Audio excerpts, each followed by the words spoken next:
Hi, welcome to Confessions from Angels. Happy Sunday. Today's message that's coming through is all about getting a better perspective. And, think about what perspectives are, right? Your point of view and somebody else's point of view. I often use the expression things get lost in translation when somebody jumps to conclusions or somebody gets hurt when they jump to conclusions. And, for example, when I say I'm pulling cards for tarot, well, or with oracle cards or with truth cards, that just means that when I'm shuffling, whatever cards flips out is what I pulled. It's not me, it's what the angels or whatever spirit guides that I have here that particular day want to say to, sometimes to specific groups of people and sometimes to the collective. And if something doesn't resonate, well, it's a message for another part of the collective. We have over 8,500 people in the collective, so it's safe to say that not all messages that come through are for everybody, but there is a little something that you can take away from each message, because if it's not for you, well, you might come across somebody in your future that is having that issue, and now you have the wisdom and the knowledge in order to help them, right? So when we talk about perspective, and the only two cards that come out today is the Three of Wands and the Sun card, it's pretty safe to say that once somebody gets a different perspective on something, they will have a positive outcome. Pretty simple. I can end the reading right now because that's pretty much it. But as we all know, I do like to find out why we need to know this. And first, let's talk a little bit about the Sun card. The Sun is very powerful energy. It warms and guides our way through its sheer power to add warmth and light to our world, and yours as well. It also has healing powers because the warmth just feels good and it soothes our soul. Think about how you feel when you go outside and it feels warm. You feel like you can get more things done. You want to run more errands. You want to wash the car. You want to lay out. You want to go for a walk. You want to have a barbecue.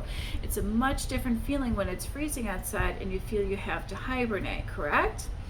And recently I was online and I just love taking polls. I go on MSN.com a lot. And every day they have a new poll. And I don't know, I like I like those type of things. And the message was about vacation destinations, and what was the favorite? Of course, the beach, going someplace warm.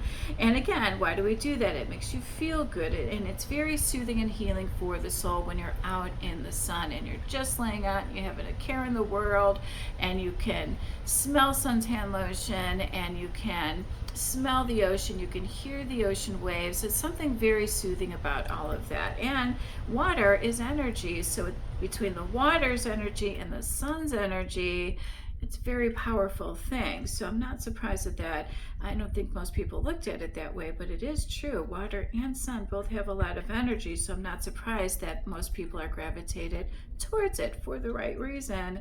It can be very healing and powerful. I wanted to also mention that even though today's message is coming through a higher power, all races, sexual orientations, and religions are welcome on my page, as the messages that come through are to help heal and guide all towards enlightenment and ascension. All right, let's get into today's reading. We start off with the Three of Wands. Now, the Three of Wands typically is my better perspective card, and just look at her standing in the card. She's at the beach, right?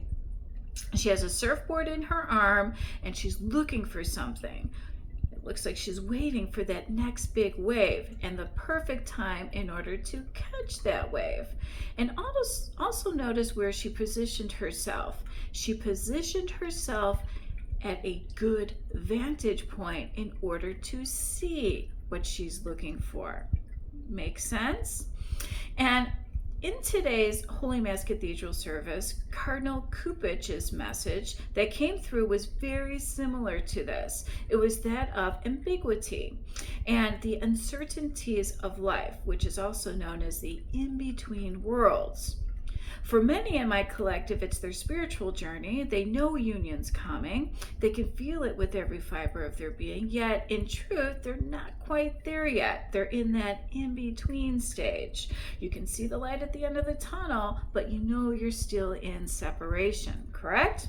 So Cardinal Kupich used the example of the corona, for example. He goes, look, we know we're ending the time of this pandemic. We can see the light at the end of the tunnel, but the truth of the matter is we're still in it. And because of that, you get this feeling of anxiety and not knowing, when the outcome, or in this particular case, in his message, the pandemic is going to be over. He was also talking a little bit about perspective as well. So I'm not surprised that I pulled the Three of Wands. And when I did that, I'm like, yes, I know exactly the direction and the message that's coming through today, which is from a much higher power. For you, and in this reading, this has a lot to do about union with your divine counterpart or with your twin flame soulmate, adding anxiety and hopefulness to a better day to come, knowing that it's coming, but the uncertainty of who, what, where, when, why, and how, right? Because you're in the middle of, this journey. Some of you are nearing the end, and we know that, and hoping that you guys stay in alignment, because something always seems to get everyone off course. But in this particular case, it's the perspective of both counterparts. That is where the Three of Wands comes in, to get a better perspective. Obviously, someone's divine counterpart is feeling smothered by your affections towards them. And the advice that's coming in is to try to understand why they feel like they're smothered. Hence the better perspective, hence the Three of Wands energy.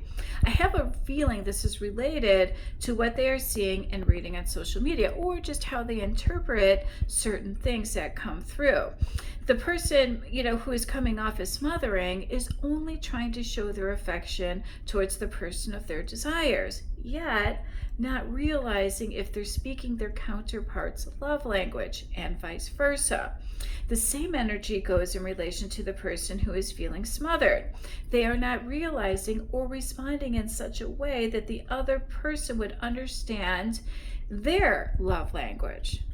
Get it? That really does make sense. And there are 5 different love languages. Affirmations, telling somebody that you love them, hence the smothering, right? Quality time together, and that's it. Sometimes people are just happy knowing you're sitting next to them, even if it's watching a movie, or you're staying at home, or you're going for a walk together. And then, of course, there's physical touch, which is, more of a sexual type of thing, or a kiss, a PDA kind of thing. Then there are acts of service where, hey, honey, you go sit down, I'll wash the dishes tonight. And then, of course, receiving gifts. And I have to tell you that those 5 things, affirmations, quality time together, physical touch, acts of service, and receiving gifts, I would think you could use those for discernment as well, and at your discretion as well. Because think about this. Some people would think that the physical touch is sex only, and sometimes people think sex is love. Or buying someone's affection can be manipulation. For example, if you're into receiving gifts and that's your love language, well, somebody might get hip to that, and that's how they can get away with things. Oh, I'll just buy her a diamond, necklace or a diamond bracelet, and she'll be fine. So again, think about that. Flipping the perspective, making love is also through physical touch. Maybe your husband or wife or divine counterpart or boyfriend or girlfriend, that is how they're going to feel love, is through sex, which can be beautiful energy. And a diamond is receiving a gift, and a diamond engagement ring, marks the day for long-term commitment. So you see the differences in perspective. I could take two things, physical touch and receiving gifts, and I can put the perspective in a different sense, saying, hey, if you're into receiving gifts, well, be careful. Is this coming from a pure and good intention, or is it something that really will make your day? Like, hey, I know she wanted those diamond earrings, or you know what? It just comes out of nowhere. They didn't want anything. They didn't do anything. You gave that person a gift because that's how you showed love. And you were walking past a jewelry store. Maybe something just kind of popped in your head, and you're like, I'm going to do something nice for her today. I'm going to buy her diamond stud earrings, or you're going to buy him a nice watch. Honestly, between you and me, when I buy a man clothes, that is how I show affection. So don't be discerned by receiving gifts. You know you're in with me when I start buying you clothes, and it's not to change how they look, although some women do that, and for right reasons. Sometimes people just don't know how to dress themselves, but I take their style, and I might be out shopping and say, ooh, this would look really nice on them, and I know they'll like it because it has such and such label, or it's a sporting t-shirt, or whatever, right? And that is how I show love. And of course, physical touch. I think all 5 love languages are my language. I love it when somebody tells me they love me. I love spending quality time with people. Physical touch, I do get a little on guard sometimes, just be from past healing. Acts of service, well, my gosh, nothing makes me happier than a random act of kindness, and it happens to me all the time. Even if somebody lets me in line in traffic, I see that as an act of service or a random act of kindness. And of course, I'm always surprised when I get a really nice gift, and I get random gifts from my friends all the time, and one of them is probably listening right now. I'll go to my mailbox, and wouldn't you know it, I have an Alex and Annie bracelet in my mailbox. Or one of my other friends likes making personal cards, and she'll just send a really cool card out. And I get those a lot from, actually, my sister-in-law is another one that likes to buy me things a lot too. So everybody has their different love language in life. So the spirit angels are suggesting to try this again.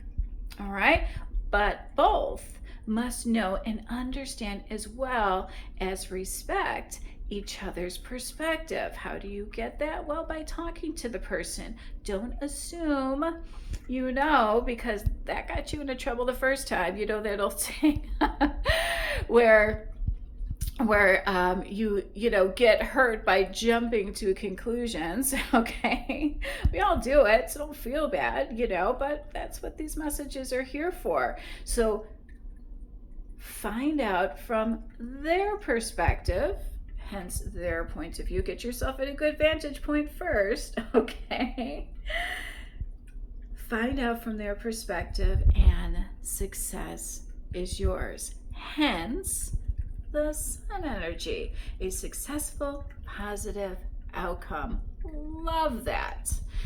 Love and light. Have a great day. Bye.